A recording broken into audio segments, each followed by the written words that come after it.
Y seguimos con más de Palabra Cierta, ya listos para conocer la historia de la familia Jimiop Dugarte, quienes nos acompañan hoy a hablar sobre cómo es vivir con un niño con autismo. Bienvenidos nuevamente, ¿cómo están?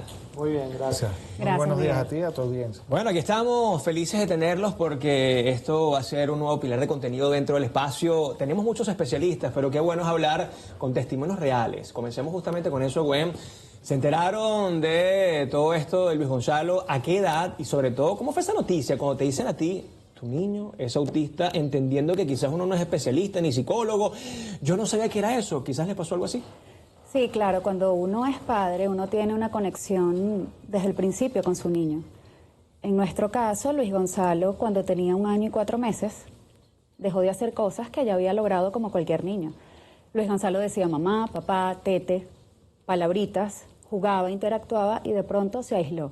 Casualmente coincide con el inicio del preescolar, que te dicen cuando él inicia el preescolar se va a desarrollar mejor, tiene mayor estimulación y no sucedió. Simplemente el niño se paralizó, yo lo llamaba, no respondía, no había contacto visual, alineaba los juguetes y bueno, todas esas fueron unas banderitas rojas que se fueron levantando y nos ocupamos de investigar más.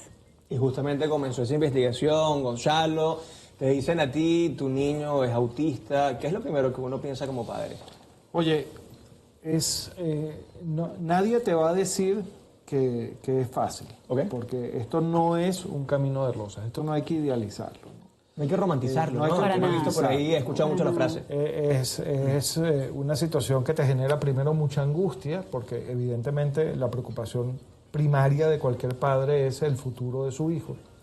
Y sobre todo te genera mucha angustia porque yo, como millones de personas en el mundo en ese momento, conocía poquísimo de lo que es el espectro autista, ¿no? Y no conocía verdaderamente a qué nos íbamos a enfrentar, ¿no? Entonces, lo que sí decidimos Gwen y yo desde el comienzo es, vamos a prepararnos, vamos a tomar desde ya, desde el primer momento, las medidas que haya que tomar para que poco a poco pues nuestro hijo vaya evolucionando de la mejor manera posible. Es difícil, no es fácil, el que de repente de un día para otro, porque es así.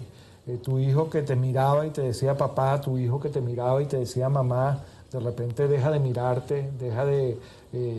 no es que deje de escucharte, sino que no parece que te está escuchando. Las pocas palabras que decía, pues ya deja de decirlas de repente. Eso como que te genera mucha ansiedad, ¿no? Mucha angustia. Pero nosotros siempre hemos sido una pareja de, más que preocuparnos, ocuparnos. Y decidimos ocuparnos, prepararnos, estudiar el tema y darnos cuenta de que precisamente el hecho de no negarse a la realidad es tu primer aliado. El peor enemigo de un padre, de una madre que tiene un niño o una niña dentro del espectro autista es la negación. Siempre lo hemos dicho. Y desde allí fue que poco a poco, con los altos y bajos que tiene este camino, evidentemente, empezamos a construir el entorno necesario para que nuestro hijo fuera evolucionando como lo ha venido haciendo. Y justamente hablando de la negación, tengo muchos amigos que también tienen niños dentro del espectro autista y sobre todo se ve mucho con el machismo, ¿no? Capaz la mamá es un poco más resiliente allí, más flexible, pero oye, el papá le cuesta entender eso. No sé si aquí pasó algo parecido. No, en este caso nosotros hacemos un buen equipo. Qué bueno. Como papás de Luis Gonzalo, y desde que nos dimos cuenta quisimos una respuesta. Empezó nuestro camino, fuimos a un neuropsicólogo que es quien evalúa a los niños muy pequeñitos y a través de distintos estímulos empiezan a sacar cuentas y a puntear para ver si el niño está dentro del espectro. Como estaba tan chiquitico, entonces había ítems, más no certeza de que era autista. Okay. Desde ese momento empezamos todas sus terapias, todo el abordaje y bueno, nos agarramos de la manito, agarramos a nuestro niñito y avanzamos. Ahora, me hablas de 1 año y medio aproximadamente, Sí. Gwen. Hay padres que pueden pasar 2, 3, 4 y 5 años y siguen con esa negación. Sé que no son especialistas, pero cuando ustedes hablan obviamente con los especialistas y los médicos, un niño, mientras más tardío esté ese diagnóstico y mientras más resistencia haya de los padres, ese proceso va a ser incluso más lento y más doloroso también, ¿puede ser? Sí, definitivamente la atención temprana es clave en este tema del apoyo a una persona que esté dentro del espectro autista, ¿no? Definitivamente hay que abordar el autismo desde el mismo momento en el que empiezas a ver esas señales de alarma. Por supuesto, un niñito que no ha cumplido todavía los 2 años, incluso que no ha cumplido todavía los 3 años, es difícil de ser diagnosticado, es muy complejo. De hecho, diagnóstico formal y completo no lo tuvimos sino hasta un poquito después. Pero sí los neuropsicólogos nos decían, mira, sí, aquí hay banderitas rojas que tenemos que atajar desde el comienzo, y eso fue lo que hicimos, y es la invitación que yo le hago, por cierto, a todos los papás, a todas las mamás que puedan estar en este momento pensando que algo le está pasando a su hijo, es que tengan la certeza de que ustedes como padres lo saben.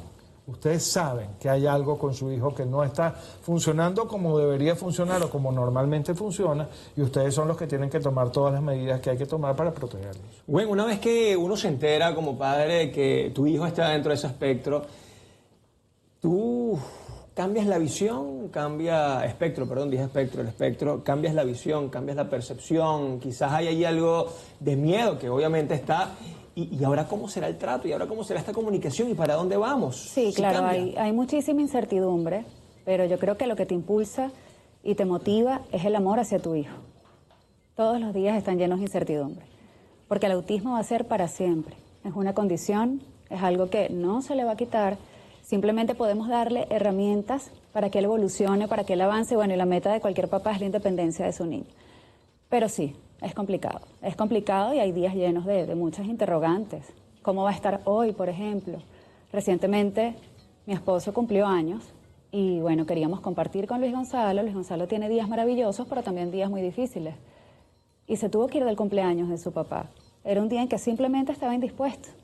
Había muchos estímulos en el espacio, caras nuevas, luces, ruido, música, no se sintió a gusto y se tuvo que ir. Entonces, simplemente cada día es una incertidumbre, pero hay que aceptarlo y afrontarlo. Bueno, y cada día es una oportunidad más, ¿no? Para entender, para amar, para comprender y sobre todo para comunicarnos de la mejor manera, porque esto es un tema que requiere mucha atención y sobre todo sensibilización por parte de la sociedad.